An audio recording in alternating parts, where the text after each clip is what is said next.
لکه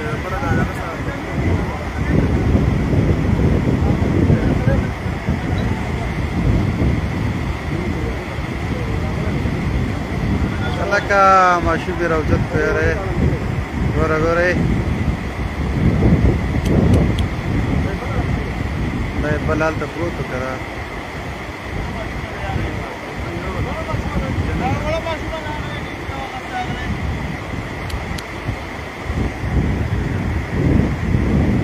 دا سیند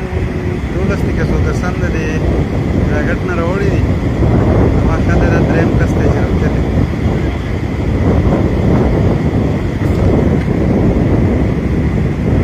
سیند راغلی دی هر سړي پکې دغه راښکړي دي دا سیند دونه نه دی خو زموږ ورته وړاندې چې په کوم طرف باندې دغه شي دا ماشوم پکې دی بل دی ډېر اوچت